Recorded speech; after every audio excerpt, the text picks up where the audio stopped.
అందరికీ నమస్కారం।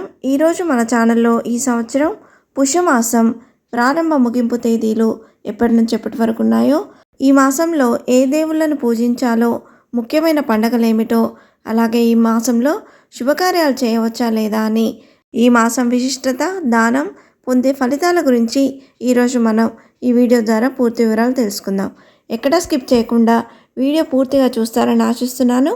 అంతకంటే ముందుగా ఇంతవరకు నా ఛానల్ సబ్స్క్రైబ్ చేసుకుని వాళ్ళుంటే సబ్స్క్రైబ్ బటన్ని ప్రెస్ చేసి పక్కనే ఉన్న బెల్ ఐకాన్ని ప్రెస్ చేసి ఆల్ అనే ఆప్షన్ ప్రెస్ చేశారంటే నేను పెట్టే ప్రతి వీడియో మీరు నోటిఫికేషన్ ద్వారా మొదటగా చూసేయవచ్చు।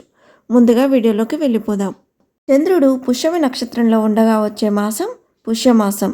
పుష్య అనే మాటకు పోషణ శక్తి కలిగినది అనే అర్థం। పుష్యమాసం శీతాకాలం। పుష్యమాసం జపతపాదులు ధ్యాన పారాయణలకు శ్రేష్టమైన మాసం ఇది। పితృదేవతలను పూజించి అందరూ దోషరహితులయ్యే పుణ్యమాసం పుష్యం। పుష్య పౌర్ణమి వేదాధ్యాయానికి చాలా విశిష్టమైనదిగా చెప్పబడింది।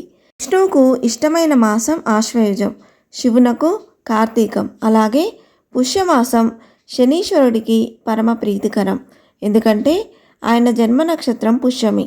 ఈ నెలంతా శనైశ్వరుణ్ణి పూజించే వారి పట్ల శని ప్రసన్నుడై శుభాలు కలిగిస్తాడని పురాణాలు చెబుతున్నాయి। ఏలినాటి శనితో బాధపడేవారు ఈ మాసంలో రోజు ఉదయాన్నే శుచిగా స్నానం చేసి శనీశ్వరుణ్ణి భక్తితో ప్రార్థించి పౌర్ణమి నాడు శనికి తైలాభిషేకం జరిపించి నువ్వులను దానమిస్తారు। ఈ సంవత్సరం పుష్యమాసం ఎప్పటి నుంచి ప్రారంభమవుతుందో ఇప్పుడు తెలుసుకుందాం। స్వస్తి శ్రీ చాంద్రమానేన శ్రీ క్రోధినామ సంవత్సరం దక్షిణాయనం హేమంత ఋతువు పుష్యమాసం డిసెంబర్ 31 మంగళవారం పాడ్యమి తిథితో ప్రారంభమై జనవరి 29 బుధవారం అమావాస్య తిథితో పుష్యమాసం అనేది ముగుస్తుంది। పుష్యమాసం తొలి అర్ధభాగంలో విష్ణుమూర్తిని పూజించడం అనాదిగా వస్తున్న ఆచారం। పుష్య శుక్ల విధియ నుంచి పంచమి వరకు శ్రీహరిని తులసి దళాలతో పూజిస్తే సౌందర్యం లభిస్తుందని ఒక నమ్మకం। అలాగే సోమవారాల్లో శివుణ్ణి మారేడు దళాలతోనూ, ఆదివారాల్లో సూర్యుణ్ణి జిల్లేడు పూలతోనూ అర్పిస్తారు। ఇక శుక్లపక్షంలో వచ్చే అష్టమి రోజు పితృదేవతలను ఆరాధిస్తారు। ఈ మాసంలో శుద్ధ ఏకాదశిని పుత్రద ఏకాదశి అంటారు। ఈ రోజున ఏకాదశి వ్రతం ఆచరిస్తే పుత్ర సంతానం కలుగుతుందని విశ్వాసం। పుష్యమాసంలో వస్త్రదానం విశేష ఫలితాలనిస్తుందని ప్రతీతి। చలితో బాధపడే వారిని ఆదుకోవడమే ఈ నియమం వెనుక సదుద్దేశం। పుష్యమాసంలో వచ్చే పెద్ద పండుగ సంక్రాంతి। సంక్రాంతి ముందు జరుపుకునే పండుగ భోగి। చీకటితోనే లేచి చలిమంటలతో చీకట్లను పారద్రోలుతారు। దక్షిణాయనానికి ధనుర్మాసానికి ఆఖరి రోజు ఇది। భోగి నాడు వైష్ణవాలయాల్లో గోదారంగనాథుల కళ్యాణాన్ని కన్నుల పండుగగా జరుపుతారు। మర్నాడు సూర్యుడు మకర రాశిలోకి ప్రవేశించే దినమే మకర సంక్రాంతి। ఆ రోజు నుండి ఉత్తరాయణం ప్రారంభమవుతుంది। సంక్రమణం నాడు రాత్రిపూట భోజనం చేయకూడదని పురాణాలు చెప్తున్నాయి।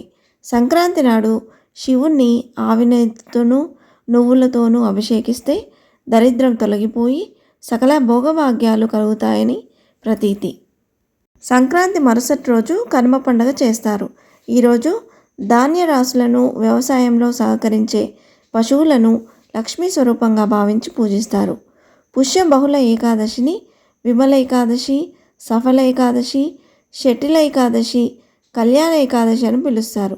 సున్నిపిండితో ఒంటిని రుద్దుకొని నువ్వులు కలిపిన నీటిలో స్నానం చేయడం, నువ్వుల్ని ఆహారంలో భాగంగా చేసుకోవడం, మంచినీటిలోనూ నువ్వులు కలుపుకొని తాగడం, తిలదానం చేయడం ఈ ఏకాదశి రోజు చేస్తారు। ఈ మాసంలో ఆఖరి రోజైన అమావాస్యను చొల్లంగి అమావాస్య అంటారు। ఈరోజు నదీ స్నానాదులు చేసుకొని దైవ దర్శనం చేసుకుంటే శుభాలు కలుగుతాయంట। పితృతర్పణాలు చేస్తే పితృదేవతల అనుగ్రహం కలుగుతుందంట। ఈ మాసంలో గృహప్రవేశాలు, పెళ్ళిళ్ళు, శంకుస్థాపనలు వంటి శుభకార్యాలు చేయడానికి వీలు లేనప్పటికీ సాధారణ పూజలు, పెద్దల్ని స్మరించుకునే చేసే అన్ని పుణ్యకార్యాలకి విశేష మాసంగా చెప్పవచ్చు। ఇంతే ఫ్రెండ్స్, ఈ వీడియో మీకు నచ్చిందని ఆశిస్తున్నాను। ఇలాంటి ఇంట్రెస్టింగ్ వీడియోస్ కోసం please subscribe my channel and press the bell icon. అలాగే లైక్ చేయండి, షేర్ చేయండి। మీకు ఏమైనా సందేహం ఉంటే నా కమెంట్ బాక్స్లో పోస్ట్ చేయండి. Thanks for watching.